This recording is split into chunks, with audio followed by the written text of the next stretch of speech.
আপনি নিজেকে যথেষ্ট, মানে এই প্রশ্নটা একটু লেয়ার আছে, এটার প্রথম প্রশ্নটা একটু করে নেই।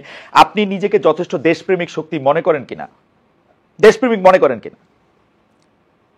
আমি নিজেকে দেশপ্রেমিক মনে করি, তবে এটা হচ্ছে ওকে ফাইন, হ্যাঁ ইয়েস। না আপনি আরেক লাইন বলেন, বলেন বলেন, অসুবিধা নেই, অসুবিধা না আমি দেশপ্রেমিক মনে করি। দেশপ্রেমিক মনে করেন, ওকে। জামায়াত ইসলামের আমির বলেছেন দেশে পরীক্ষিত দেশপ্রেমিক শক্তি দুটা, একটা হচ্ছে সেনাবাহিনী আর একটা হচ্ছে জামায়াত। আমাদের প্রশ্ন হচ্ছে আপনি তার বক্তব্যের সাথে একমত কিনা। দুই হচ্ছে যদি একমত না হন, দেশপ্রেমিক হইতে হলে আপনাকে সেনাবাহিনীর অংশ হইতে হবে অথবা জামায়াতের অংশ হইতে হবে, আপনি কোনটা? আমি জামাত নেতার এই বক্তব্য আমি শুনি নাই। আমি কি পড়ে শোনাবো কোটেশন?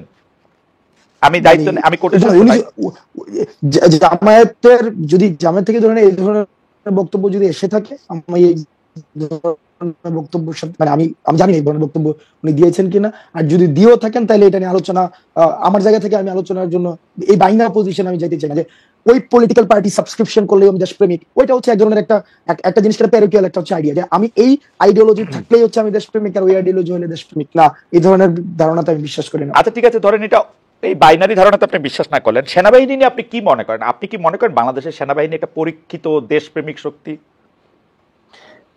এই বিষয়ে আমার মন্তব্য করা, আমি জাস্ট এটা মানে একটা ডেসক্রিপশন দিতে পারবো। এই গণঅভ্যুত্থানে বাংলাদেশ সেনাবাহিনী যে ধরনের পদক্ষেপ নিয়েছে আমি অ্যাপ্রিসিয়েট করি।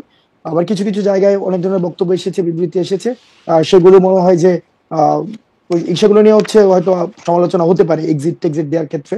তবে সেনাবাহিনীর যে ভূমিকা রেখেছে তারা 5ই আগস্টের পূর্বে, তারা মানে অন্য কোনো ডিসিশন নিতেও পারতো, দেশের পরিস্থিতি অন্যদিকে যেতেও পারতো, তো তারা সেই জায়গায় যে তৎক্ষণকার সময় যে ভূমিকাটি রেখেছে সেটির জন্য আমি সাধুবাদ জানাতে চাই। তবে সেনাবাহিনীর সার্বিক বিষয় যে এটা লিটমাস টেস্ট তো খালেদ ভাই নাই, এটা লিটমাস টেস্ট আপনি কেমনে করবেন যে ইভেন্ট বেসিসে লিটমাস টেস্ট হয় না, যে এই ইভেন্টে দেশপ্রেমিক, ওই ইভেন্টে দেশপ্রেমিক, ওইভাবে দেশপ্রেমিকের লিটমাস টেস্ট নাই। কিন্তু এখন তো ইভেন্ট বেস মানে লিটমাস টেস্টও অনেক বেশি চলতেছে, তাই না? জুলাই আগস্টে করেছিলেন, তার আগে কি করছেন, হাসনাত সাহেব ক্রোড়পত্রে লিখছেন কিনা, এগুলিও তো নানা ধরনের মানে কথা আসতেছে, কিন্তু সার্বিকভাবে জিনিসটা দেখার জায়গা তো, সার্বিকভাবে দেখার জিনিসটা তো আসলে নাই।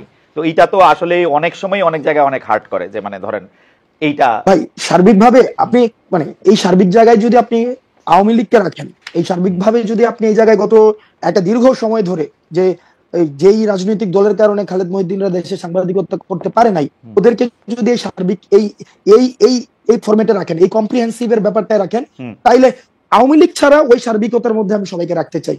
এই জায়গায় আওয়ামী লীগ, আচ্ছা আওয়ামী লীগ বাদ দিয়ে বাকি সবাইকে রাখতে চান।